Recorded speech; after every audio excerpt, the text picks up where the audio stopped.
Hello learners, good morning. Welcome to the first chapter of geography, that is distribution of maps. In this chapter we are going to study about the different distributional maps of the different distribution density of population of different temperature, rainfall, population and everything, how they are being distributed, and they are having the variables also in different regions. So now in this we are going to study about the dot method, choropleth method and isopleth method. So these are the three methods which we are going to discuss in the distributional maps lesson. Now let us discuss more information given in the textbook. You have studied district, state and country maps in the earlier classes in environmental studies and geography subject. So you were having environmental studies and geography subject, that you have also studied about the district, state and country maps which are locating at a different place and a different regions. The main aim of maps is to show the location of a place and distribution of variable. As you all know, the maps is always showing the distribution of population, about the density of peoples and also the location of a place where you are locating. So with the help of the map you can find a different location. So map plays a very important role to find the location of each place. Some maps are prepared with special themes. So some maps are having different types of themes to present the distribution of variables. Such maps are called thematic maps. Through such maps, distribution of variables in a region is shown. So different distributions are having different regions to show the different types of variables. Distribution of temperature, rainfall, population, etc. is shown on the map according to the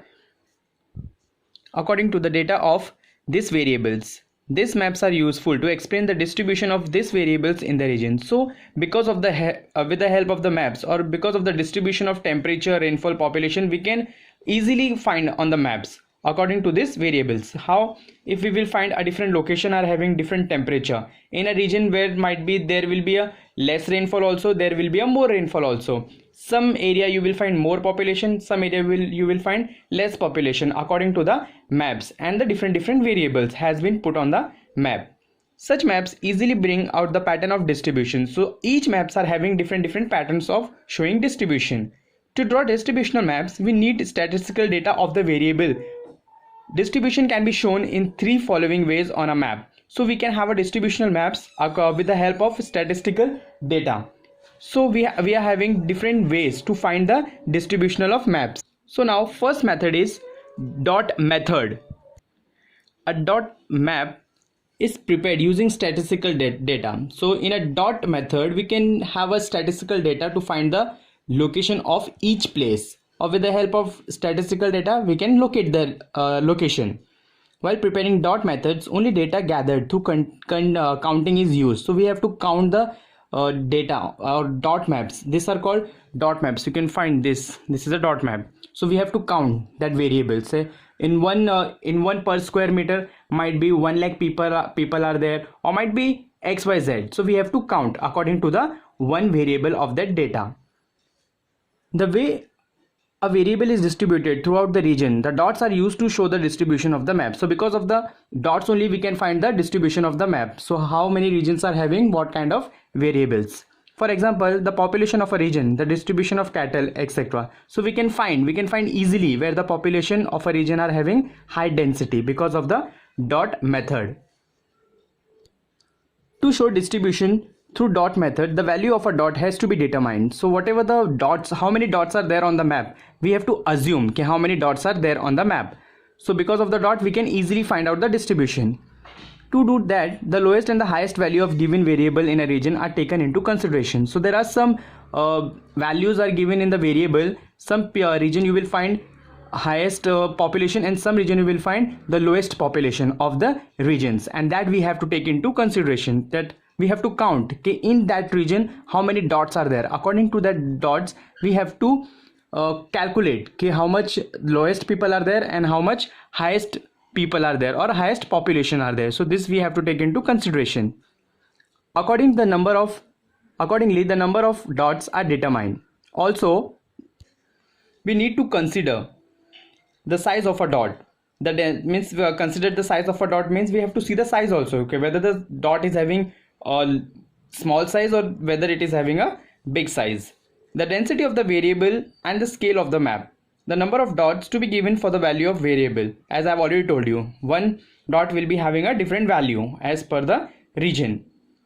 In each sub-administrative unit needs to be decided first. The following precautions should be taken while using the dot method for a map. So when we are having dot method, or when it is asked in the exam, okay, prepare a dot method, so you have to take some precaution to find the region of a particular place. It can be a temperature, it can be a rainfall, it can be a population that you can find with the help of dot methods. So these are the precautions.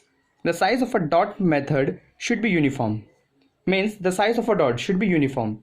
Means it should be the same of a dot.